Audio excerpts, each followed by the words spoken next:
Good evening. Thank you for joining us on the News on NT International, reaching you live from Abuja. I am Ruth Aguele. Let's begin with the headlines. President Buhari in South Africa on invitation of President Cyril Ramaphosa ahead of talks as 9th Binational Commission meeting between the two countries is in progress. House of Representatives inaugurate standing committees. And victory for governors of Kano, Plateau and Sokoto states as election petition tribunal. Let's get the news and details now. The Federal Executive Council this Wednesday approved a total of 15.77 billion naira augmentation on the rate of some existing road projects. The two affected are the Suleja-Mina Lambata Road and Ibadan-Lagere-Ilesha bypass. State House correspondent Jide Onifade reports. Before departing for South Africa for a 3-day official visit to that country, President Muhammadu Buhari presided over the Federal Executive Council meeting where approvals were given for the augmentation on some road contracts. After about 3.5 hours of deliberation, Minister of Information and Culture, Lai Mohammed, walked in with Minister of Works and Housing, Babatunde Raji Fashola, for a press briefing on the issues of the day. Ilesha bypass, I think is seeking for an augmentation from 6.7 billion naira to 9.8 billion naira. And the second one is an approval for the augmentation again of the contract for the utilization of the Suleja Lambata Mina Road Phase 2. Here again we're seeking the augmentation. We saw the augmentation and got approval from 23.6 billion to 36.2 billion. It's important to also emphasize that all of these are in keeping first with the desire and determination to focus on projects that can be completed rather than just starting new projects. They are also consistent with the realities of economic rates, market price indices for road inputs like cement, iron rod, diesel, petrol and lubricants, and the changes that have taken place on the national economic stage with regard to those prices. Minister Babatunde Fashola was asked on the present position on public-private partnership on road maintenance and construction. There is no law that prohibits tolling in Nigeria today. We expect to return toll plazas. We have concluded their designs of what they will look like, what material they will be built with, what new considerations must go into them. What we are looking at now and trying to conclude is how the back end runs. And that is important because we want to limit significantly, if not totally eliminate cash at the plazas, while ensuring that electronic devices that are being used do not impede rapid movement. In the State House, Jide Onifade, and the news. And in other news, President Muhammadu Buhari has left Abuja for the Republic of South Africa to honor an invitation by President Cyril Ramaphosa ahead of their high talks on the welfare of Nigerians. State House correspondent Adamu Sambo reports that the president is visiting South Africa against the backdrop of the recent xenophobic attacks, the evacuation of hundreds of Nigerians, as well as the exchange of visits by special envoys of the two countries. While in Pretoria, the Nigerian leader will hold a town hall meeting with Nigerians living in that country with a view to sharing their experiences and to reassure them of his administration's commitment to working for the protection protection of lives and property of Nigerians, as well as to promote peaceful coexistence. President Buhari and his host will preside over the South Africa-Nigeria Binational Commission and also participate in South Africa-Nigeria Business Forum. The president is accompanied by the governors of Kano, Plateau and Ebonyi states, as well as several ministers, and are expected back on Friday. In another development, the Minister of Foreign Affairs, Geoffrey Onyeama, and his South African counterpart, Naledi Pandor, have resolved to increase tempo in deepening the bilateral relations between the two countries, which they have described as an engine for rapid growth and development of both countries. This is the highlight of the ministerial meeting of the 9th session of the Binational Commission between Nigeria and the Republic of South Africa, currently taking place in Johannesburg, South Africa. Let's hear from Aliyu Kabir. The ministerial meeting of the 9th session of the Binational Commission between Nigeria and the Republic of South Africa was a prelude to the deliberations expected to take place on Thursday, October 3rd, 2019, between Nigeria's President Muhammadu Buhari and his counterpart of the Republic of South Africa, Cyril Ramaphosa. The ministerial meeting, which was co-chaired by Nigeria's Minister of Foreign Affairs, Geoffrey Onyeama, and that of the Republic of South Africa, Naledi Pandor, is coming after 6 years, and it is against the backdrop of recent xenophobic attacks on Nigerians and other foreign nationals in South Africa. But beyond the issue of xenophobia, the meeting, according to the ministers, was aimed to address all areas of development such as trade, diplomatic relations, science and technology, and visa policy, among others. A very important development was the agreement immediately to set up an early warning system, which will mean the regular meeting of Nigerian embassy, High Commission here, consulate with the South African side.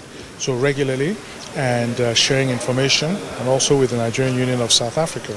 So that way, if there any sort of looming crisis, the highest level of the government of South Africa will be able to get that information, share it with the Nigerians, and you can take preventive measures early.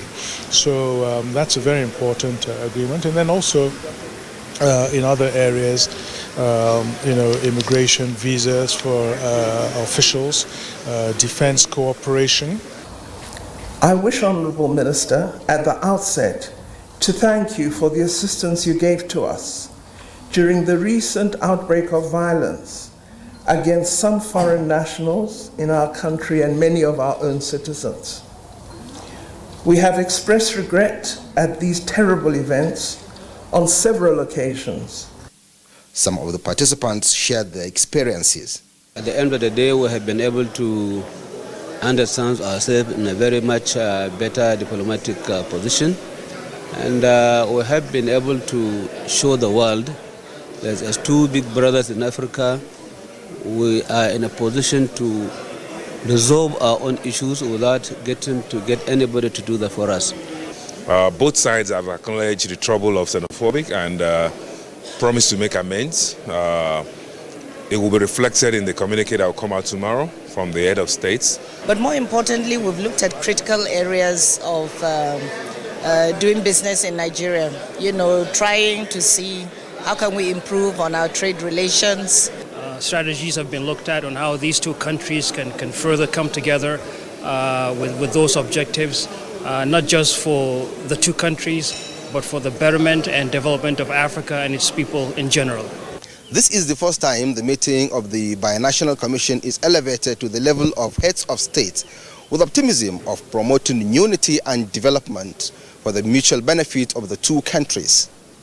In Johannesburg, South Africa, Aliyu Kabir, NTA. And from South Africa, we go to Dakar, where the Intergovernmental Action Group Against Money Laundering in West Africa has advocated legal framework to combat money laundering and terrorism financing in the sub-region and other member states. The Director General made the advocacy at a World Press Conference in Dakar, the capital of Senegal. Deli Atumbi reports. Money laundering and terrorism financing are transnational crimes that take their toll on national economy and are a serious threat to national security. The recognition of these threats and the need to combat them headlong made the authority of heads of state and government of the Economic Community of West African States to establish the Intergovernmental Action Group Against Money Laundering in West Africa in the year 2000. At inception, GIABA has the mission to fight money laundering, but with the increase in the activities of terrorists, made ECOWAS to add combating terrorist financing to its mission in 2007. The Director General of GIABA, Kelema Balo Haba, identified the feats of the sub-regional organ and the challenges. He said the legal frameworks in various countries towards curtailing money laundering must be in line with international standard and the recommendations of Financial Action Task Force, FATF. GIABA was of the opinion that the sources of financing terrorism must be blocked to reduce the activities of terrorists all over the world. He promised that GIABA, as an organ of the Economic Community of West African States, will continue to build the capacity of member states to reduce money laundering. GIABA also identified public corruption as a serious source of money laundering in the sub-region.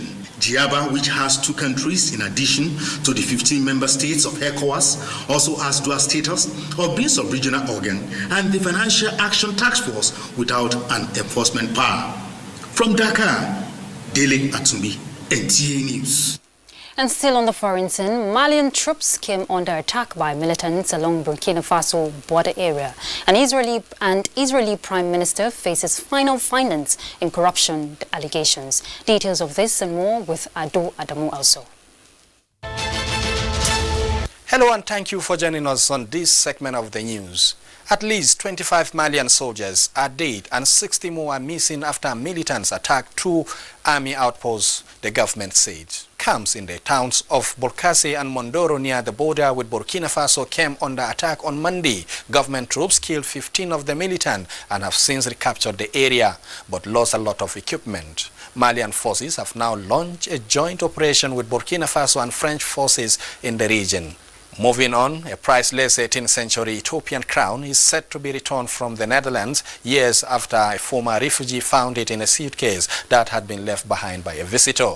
Sirak Asfar, who fled oppression in Ethiopia during the late 1970s, says he discovered the ornate gilded copper crown bag in 1998, saying he knew it had been stolen, but had until recently felt it would not be safe to return it due to the political situation back home.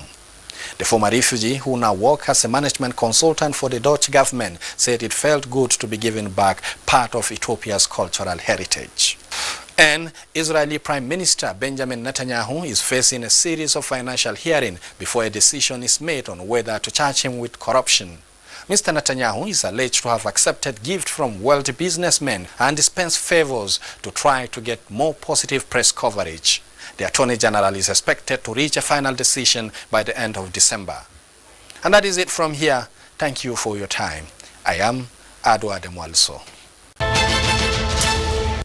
Thank you, Ado. And back home on legislative matters, in line with its standing rules of the House of Representatives, it has inaugurated standing and special committees to facilitate the work of legislation for the 9th Assembly. National Assembly correspondent Lami Ali reports that the event was witnessed by former presiding and principal officers. Standing committees are seen as the engine room of the legislature because it is at the committee level that policy proposals, recommendations and actions are considered for subsequent adoption by Parliament.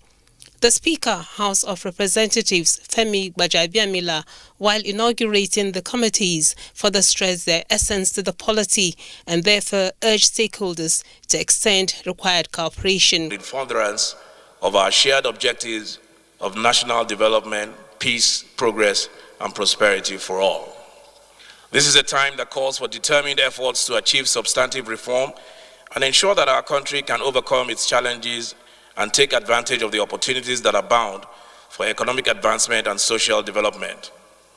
I trust that as you recognize these realities, your efforts will reflect this recognition and be motivated by it. A former Speaker of the House, Gali Umar Abba, used the occasion to remind the legislators of their responsibilities, especially at this moment of the nation's history. The very existing laws have either been amended or even repealed, but still the courts are agitated with them.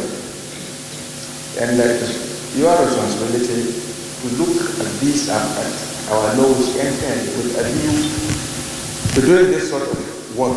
The event featured paper presentations on the significance of the committees to legislative work. This ninth legislature should not confront anybody.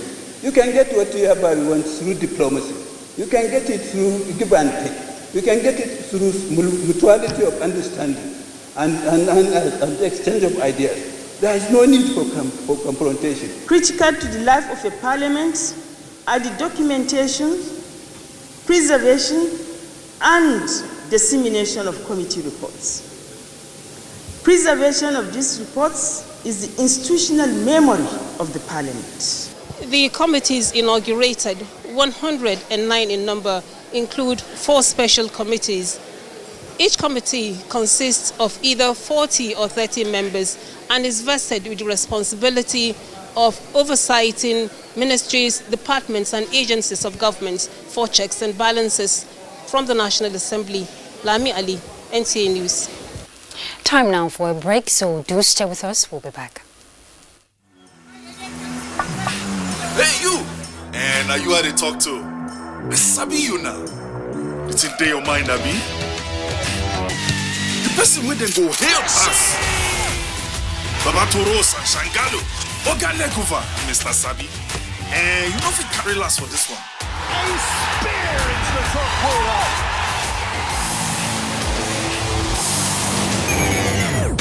We Sabi say Peking will crawl before in waka. So don't look, no help anybody. No dolly, no.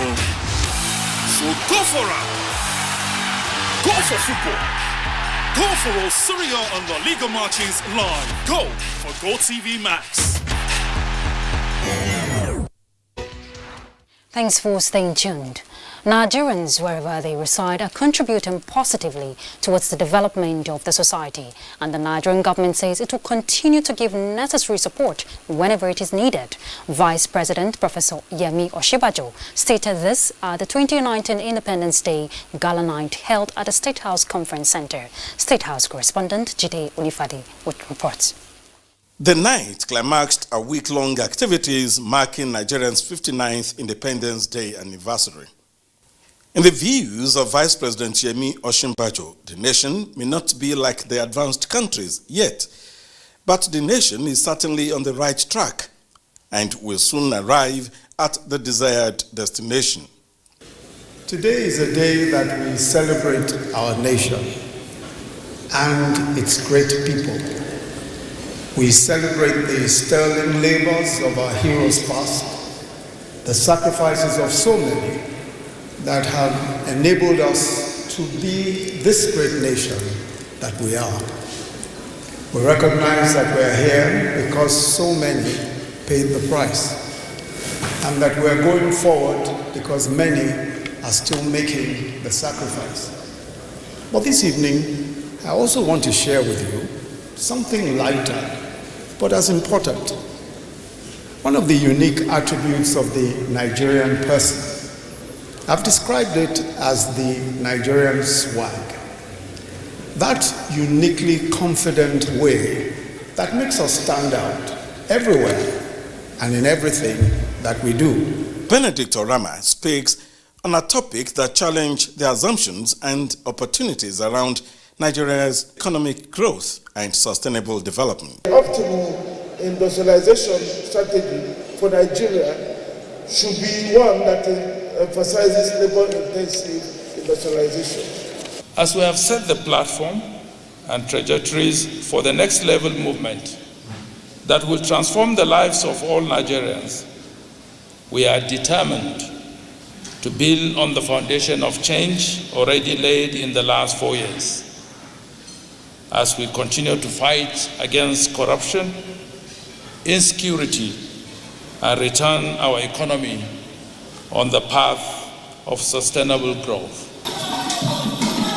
It's a night many would have loved to take to the dancing floor for the achievement of the country, but these maidens from Calabar, Cross River State, still the show.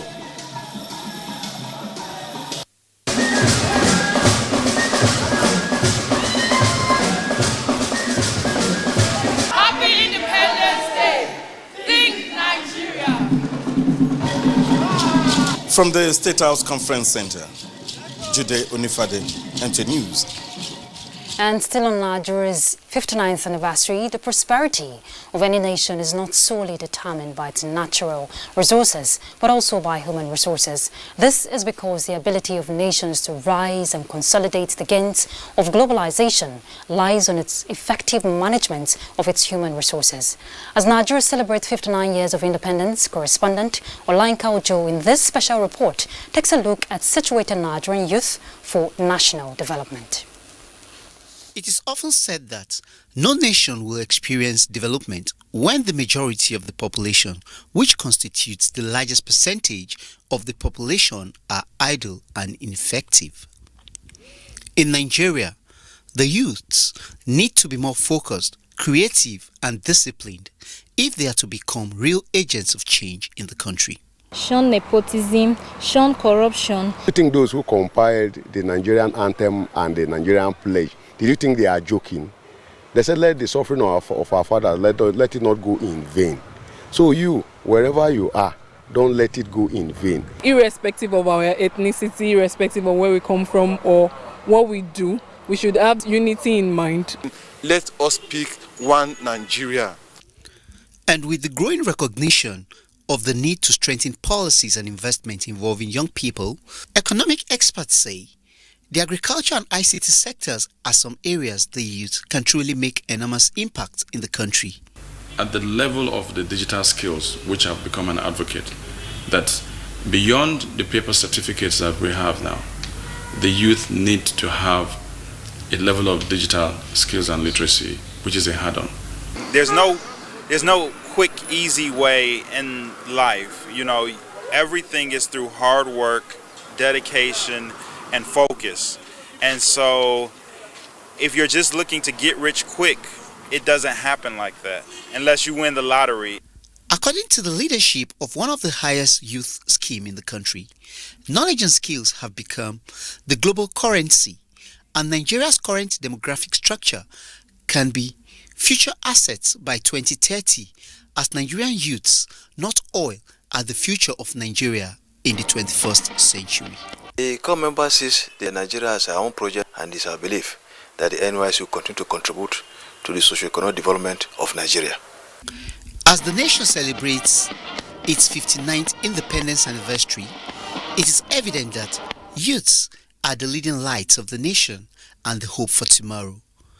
Therefore, projecting their contributions to national development will determine how best to make Nigeria great. Olayinka Ojo, NTA News. And to judiciary now, the Governorship Election Petition Tribunal sitting in Kano has upheld the election of Governor Abdullahi Umar Ganduje on the March 2019 general election. Chairman of the tribunal, Justice Halima Shamaki, said the petition filed by the People's Democratic Party and its governorship candidate Abba Kabir Yusuf was dismissed for lack of merit. Awal Salisu reports.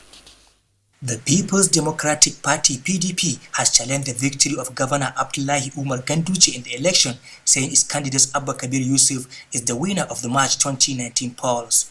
The All Progressive Congress (APC) raised a preliminary objection against the petition for lacking in merit.